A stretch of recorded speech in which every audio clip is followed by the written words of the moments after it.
Bueno, semanita de anuncios y revuelta de avispero a nivel económico en la Argentina. No falla, no pasa una semana sin que no tengamos algún quilombito. Anunciaron, por un lado, el gobierno anunció para paliar justamente el índice alto de inflación, ¿no? Es un bono a los jubilados y a los monotributistas y a los empleados no que están en negro, justamente.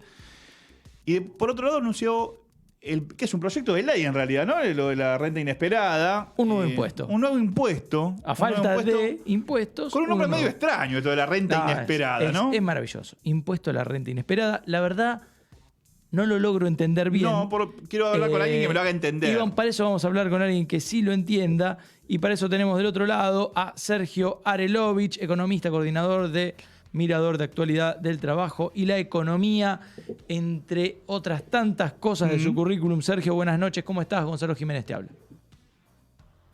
Hola, buenas noches. ¿Cómo están? Saludos a toda la gente de ahí. Gracias, Sergio. Sergio, ¿nos comentás un poquito qué es esto que tiene un nombre maravilloso, creo yo? Yo creo que ya están contratando. ¿Qué es la renta inesperada? Sí, están contratando creativos maravillosos. ¿Qué es la renta inesperada? Me imagino a alguien... En realidad no es un término inventado por el gobierno argentino, esto se está hablando en todo el mundo, pero yo le cambiaría de nombre para hacerla más sencilla. A ver. Se trata de la ganancia extraordinaria, es decir, los niveles de ganancias que superan los niveles de ganancias promedio para determinadas ramas de actividad. Y voy a contar para eso algo que quizá esté en el olvido, y que es que como consecuencia de las privatizaciones en los 90, las empresas que se beneficiaron con esto, vieron crecer en forma abrumadora sus ganancias, y Menem lo hizo. Menem no se le ocurrió ni más ni menos que modificar la tasa del impuesto a las ganancias para determinados niveles y calidad de ganancia, y la elevó del 35 al 45%. O sea, no es ni un invento argentino, ni es la primera vez que se trata de esta cosa. Después lo que podemos analizar en concreto es cómo es el proyecto. El proyecto yo no lo vi, de hecho solamente son cosas que están circulando sin gran detalle. No está mal pensar en una contribución extraordinaria, pero bueno, uno también tiene que saber que cualquier medida que apunte a paliar en el corto plazo efectos derivados de una estructura fuertemente desigual y desigualadora como es la que existe en la Argentina, sirve para eso, sirve solamente para el corto plazo. Y si uno no modifica las condiciones que generan las desigualdades, que la reproducen, que la amplifican, está claro que vas a volver a tener el problema en algún momento. O sea, no le quita mérito a esta iniciativa, yo no le quito mérito a esta iniciativa, pero entiendo que esta iniciativa tiene las patas cortas como consecuencia de esta cuestión, ¿no? Después, bueno, hay todo lo que se está discutiendo en el medio, si se crea o no se crea un fondo para pagar en la deuda en moneda extranjera, qué pasa con el rol de los colaboradores, cuál sería el retorno para el caso de los colaboradores que definan líneas de acción que permitan efectivamente identificar la fuga, etcétera. Hay un conjunto de cosas que habría que meter en el medio.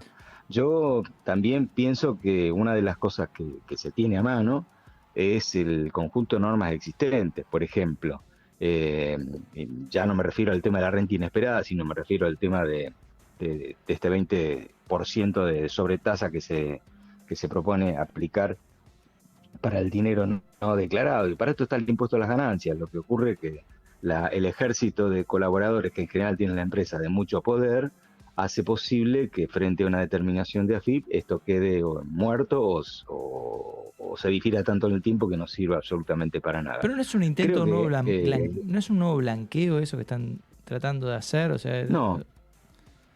Están la verdad que impulsando uno le puede poner el nombre que quiera, pero yo no lo veo como un blanqueo, porque en realidad esto no libera de las obligaciones ni de las prescripciones que tiene el impuesto a las ganancias. Por eso digo que no tiene ningún blanqueo. Se trata en general, o se trataría en general, de ingresos no declarados o patrimonio no declarado, lo cual implica que hay ingresos no declarados. De lo contrario no se justificaría ese incremento patrimonial. Bueno, así de complejo y así de urgente en general aparece, digamos, de la mano de este tipo de iniciativa. Por eso digo, una iniciativa que apunte a mejorar la distribución de la obligación de pago para sostener el funcionamiento del Estado está bien, pero lo que uno tiene que saber es que una estructura tan desigual y desigualadora como la que existe en la Argentina, y reitero esto que dije antes, solamente torna estas medidas relativamente eficaces para el corto plazo, porque en el mediano y el largo plazo está claro que se sale perdiendo. Y lo mismo con el tema de las asignaciones especiales que ustedes comentaban al principio, para los jubilados de la mínima, para monotributistas, etcétera. A mí me parece muy bien la medida, pero hay que saber que esta medida es de cortísimo plazo, porque como esto toca la capacidad adquisitiva frente a una libertad prácticamente sin restricciones del funcionamiento de los mercados, así como entra este dinero nominalmente para incrementar los ingresos, ese dinero se puede pulverizar rápidamente si los niveles de inflación continúan en la magnitud que tienen y en la perspectiva que tienen, fruto no solamente de lo que pasa en la guerra con Ucrania, sino lo que existe en la Argentina desde hace bastante tiempo, ¿no? Sergio, estamos en esa disyuntiva. Sergio, ¿cómo te va? Mariano Ferretti es mi nombre. Buenas noches. Hola, Mariano. ¿Todo bien? Te lo voy a preguntar como te lo preguntaría un tipo en la calle o en un bar. ¿Cómo se frena el quilombo de la inflación en Argentina? ¿Cómo se frenó en otros lugares del mundo? O sea, no, está bien, pero yo se lo pregunto porque a un economista, a ver, de acuerdo a su pensamiento académico, él me lo va a responder. Porque es algo que, lamentablemente, si uno vemos los índices de inflación de los últimos 50 años, vamos a ver que no hubo inflación nada más que en el menemismo, que es hasta casi una mala palabra pronunciarlo. ¿Cómo se le hace frente a estos índices elevadísimos de inflación? Bueno, necesitaría un par de horas por lo menos para delinear algunas cosas que no tenemos, pero a ver, yo diría así, uno tiene que saber diferenciar que hay factores que generan procesos inflacionarios. Cuando uno habla de inflación, habla del aumento del nivel general de precios, no de un precio, sino de todos los precios, y a su vez habla de cierta permanencia en este proceso. Son las dos cosas, una suba general de todos los precios y esto permanece en el tiempo. Entonces, para esto uno tiene que saber diferenciar cuáles son las causas que generan la inflación, sí, cuáles son los factores que lo reproducen y cuáles son los elementos que lo amplifican. Y son diferentes. Por ejemplo, si vos decís, bueno, vamos a aumentar la energía. Bueno, está claro que la energía es una locomotora, porque aumentar la energía aumenta todo. Como la nafta. Con lo cual, uno sabe que cualquier cosa que toque el precio de la energía implica un crecimiento del conjunto de los precios. Más, menos, 1%, 2, 50, bueno, esto depende. El tamaño de la inflación es otra historia. Entonces no puede ser gratuito tocar cualquier precio porque los precios se comportan de manera diferente en el arco del funcionamiento de la relación entre los sectores. Después hay otros que los reproducen y dentro de los que lo reproducen quizá el problema argentino tan serio, en todo caso tan intenso, no es que es el único lugar en donde existe, pero en Argentina es muy intenso, el tema de las expectativas. Vamos a decir, bueno, mira, fui a un lugar y me aumentaron un 5%, un 10%. No parece mucho, que es un montón de un día para el otro. Porque es quizá más de la tasa anual que tiene cualquier país en el mundo de inflación. Sí. Pero hay una naturalización por el tema del ajuste, por el tema del incremento, que obedece a varios factores. Primero porque hay insuficiencia. Bueno, hay varios factores, no lo voy a enumerar para no dejar debiendo nada a nadie. No, está bien. Digo, vos tenés, qué sé yo, hay un factor al cual en general se le presta bastante poca atención y que es la siguiente, que es el tema de la sobreacumulación de capital. Vamos a traducirlo al español. Ustedes saben que en la Argentina no se utiliza al 100% de la capacidad productiva de la industria. Que hace demasiado tiempo, y con independencia del ciclo económico, que se utiliza al mejor de los casos, en términos promedio, 70-72%. Y no es gratuito que el conjunto de los empresarios hayan invertido para usar el 100% y que lo usen en un 70%. Porque alguien se tiene que hacer cargo del capital que se invirtió y no se puede recuperar como consecuencia de la subactividad derivada de esa capacidad instalada. Sí. Bueno, esto es un factor importantísimo en la construcción de la inflación. ¿Por qué? Porque todos los empresarios pretenden traducir a precio la inversión que tienen. Y si vos no vendés, es como intentar recuperar por vía del incremento de precios lo que no podés obtener por vía del incremento de las cantidades. Entonces, esta es una cuestión bastante seria, que se le da bastante poca bola. Y después sí, claramente hay algo que tiene que ver con la desigualación o la desigualdad en la posibilidad de externalización de poder en el mundo empresario. por una parte nosotros tenemos una influencia de lo que hacen las compañías extranjeras, que vienen y traen cosas para acá. Sí. Por otra, las compañías grandes radicadas en el país, sean nacionales o extranjeras.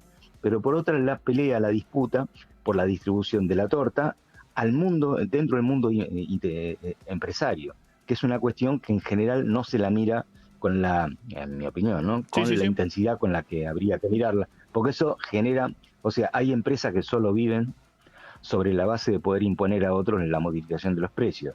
Si uno mira, se detienen los balances, aunque uno sabe que puede que los balances no tengan toda la realidad de las empresas, ahí se notan algunas características interesantes según la rama de actividad y tamaño de empresa, que permiten explicar parte de los procesos inflacionarios.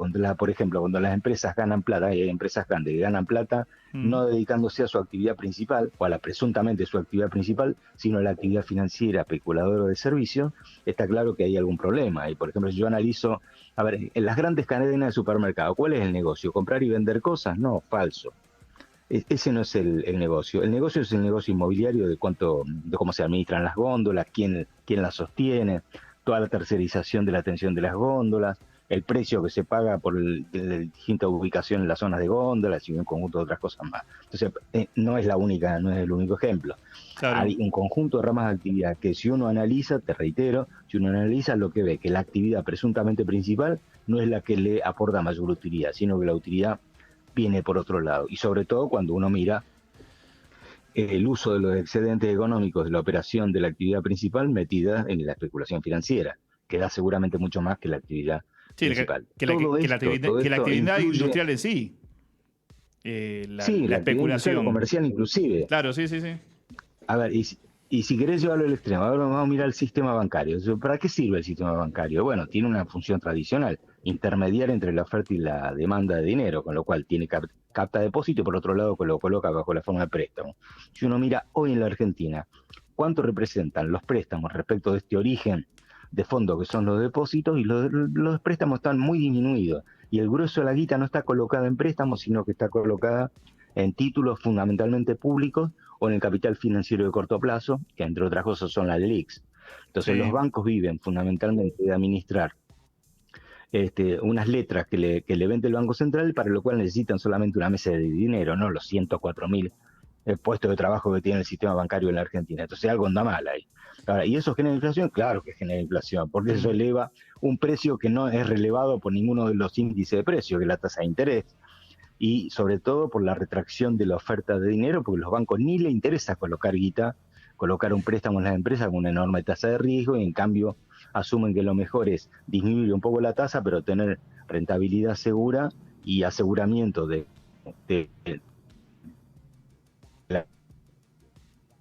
¿Lo tenemos? Lo que hay que poner sobre la mesa de trabajo es un conjunto de cosas, ¿no? Sí, te iba a preguntar eso, ¿no? Excelente la explicación. Pero ahora te iba a preguntar eso que seguramente nunca te lo han preguntado.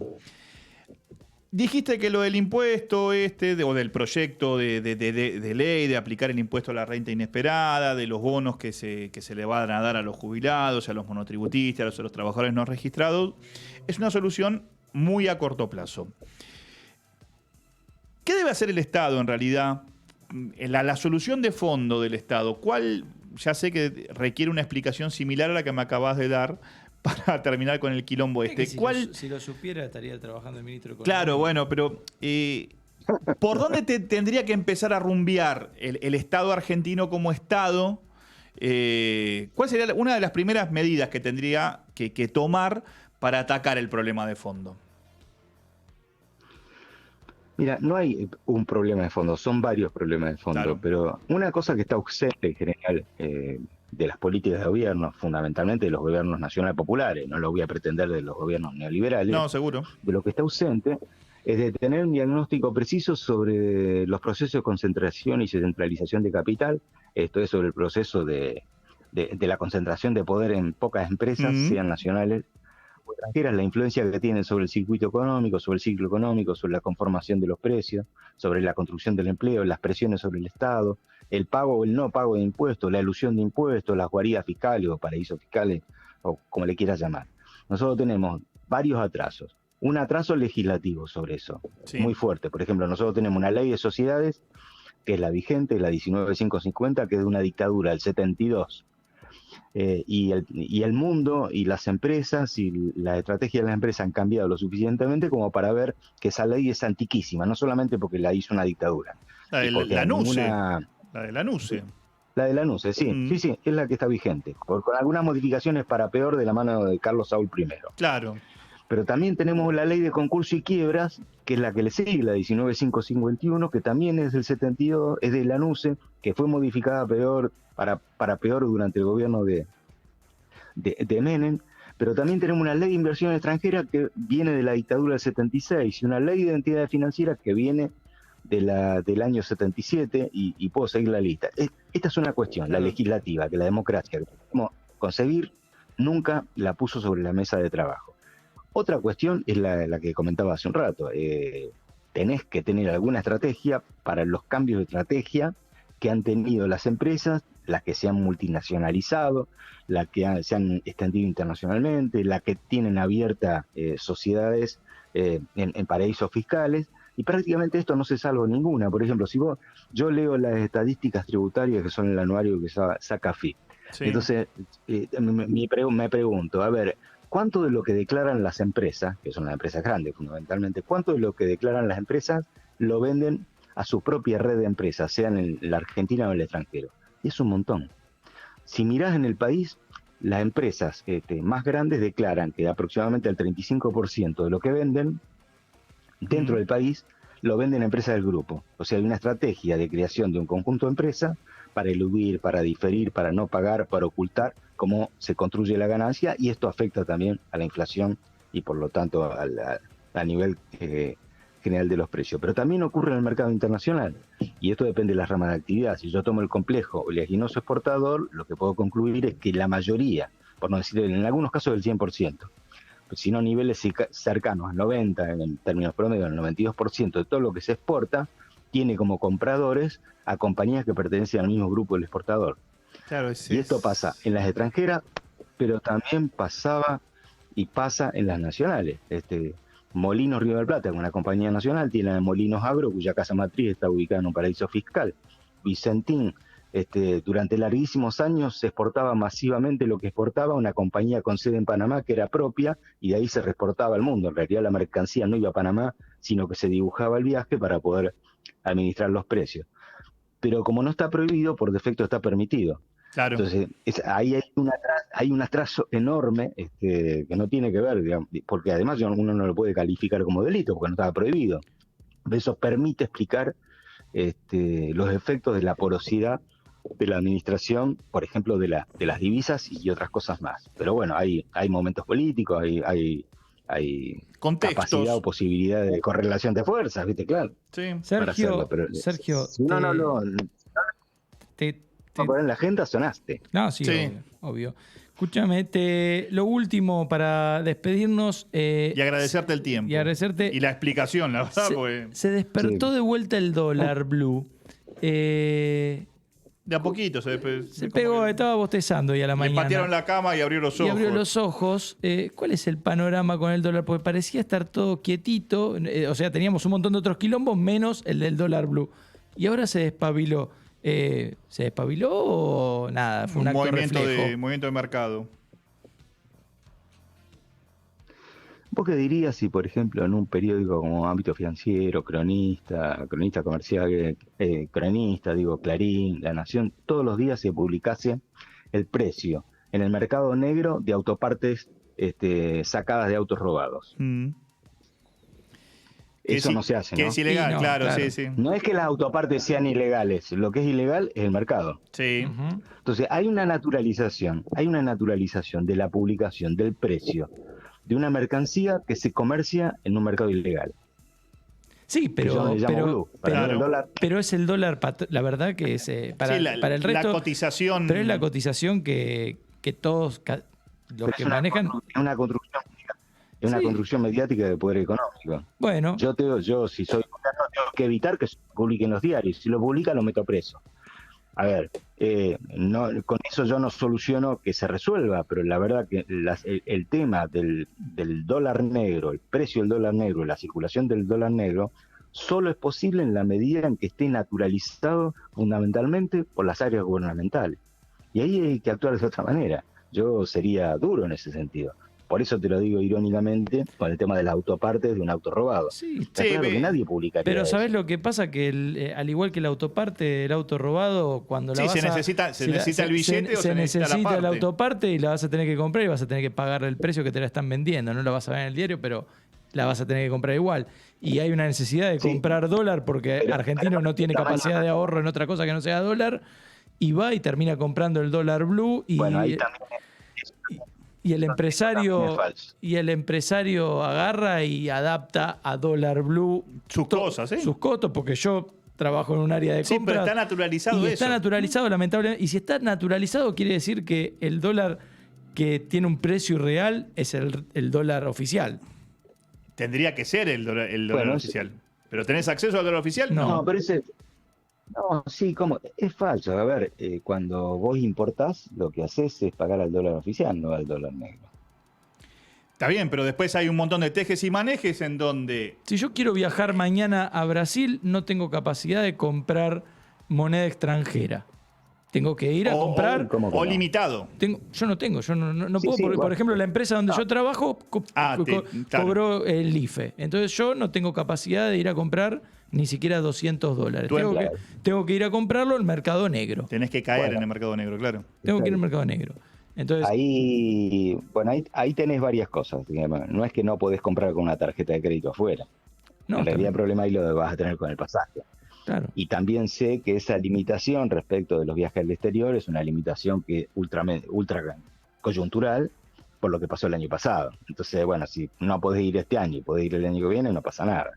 Ahora, el tema de la administración del precio pasa por otro lado y reitero, para mí, por un lado, uno no puede permitir la naturalización de la existencia de un mercado ilegal. Algo tenés que hacer con eso. Por otro lado, uno sabe que ese mercado es un mercado ultra chiquito con respecto al mercado legal. Pero después hay que meterle la cuchara en otras cosas. Por ejemplo, ¿cómo se paga en una operación de compraventa de una propiedad? Dólar, En efectivo. efectivo, Sí. dólar. En efectivo. Sí. Claro, en efectivo. ¿Y por qué se paga en efectivo? Si en realidad la FIP dice que las operaciones que se paguen por encima de determinada Tiene que ser por determinado transferencia, monto ¿no? deben hacer, claro, por ejemplo. ¿Y a qué tipo de cambio Entonces, se compra una ahí- propiedad que está evaluada en dólares?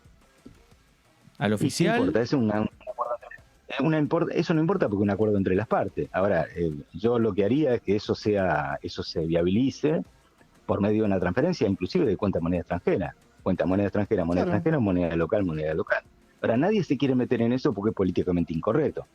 Pero vos tenés una permisividad sobre eso, fundamentalmente en el mercado inmobiliario, que también tiene una incidencia enorme en otro mercado, no el de compra-venta, sino el mercado de la locación para vivienda única, que es sobre donde nadie se quiere meter porque, reitero, políticamente incorrecto y hay que trabajar sobre alguna idea que jamás se metió, porque es empezar a meterte a discutir el tema de los precios relativos Sí, asociado con el poder es de una, compra. a ver, lo de la casa Sí. es una locura porque vos pensás que es algo que se construye con precios en pesos No, y se determina y se vende en Pagando dólares. por- sí, sí, Es una cosa que nunca lo voy a entender, pero bueno. Sí, el Sergio- ladrillo. No, sí, está bien, ya no lo vamos a entender. Pero si lo hacen acá, ¿por qué me lo venden al precio? No de- sé, no tengo idea. Sergio, Esa la dejamos para la próxima. Dale. Esa no la vamos a entender nunca. Sergio, te agradecemos muchísimo la comunicación y el tiempo que nos dedicaste. Bueno, igual a ustedes. Que Chau, tenga buenas saludos. noches. Chau, chau. Era Sergio Arelovich, economista, que nos dio un... Me llamó la atención, claro, las leyes, ¿no? de sociedades, las leyes de concursos y quiebras. No solamente ya es un decreto ley, en realidad, no es una ley, porque no funcionaba el Congreso en una dictadura militar, sino que es del año 72 lo que está vigente. El mundo ha cambiado. En la Constitución. 50 años, el Código Civil. Hay leyes de 200 ¿Sí? años. Pero el mundo ha cambiado. Y más cambió con esto que se llamó pandemia. Lo que se refiere a las sociedades, lo que se refiere a un montón de cosas. Hay que ayornarse también a la modernidad, en donde las sociedades fueron evolucionando. La realidad va ¿O no? a una velocidad que las leyes no llegan nunca. Sí, es raro. Tardan mucho en llegar. O sea, Es raro, sí. una locura. Bueno, ¿Una qué? locura. Señores, nos vamos a un temita y después hay noticias de la Sí. gorra. ¿Pero con qué nos vamos? Nos vamos con... se llamó el documental así, ¿no? Las sesiones de grabación de lo que iba a ser el álbum Let It Be. Se llamó Get Back y vamos a escuchar la canción de los Beatles. Haciendo un poquito de ruido y un poquito de rock and roll. Sweet Rosetta, Rosetta.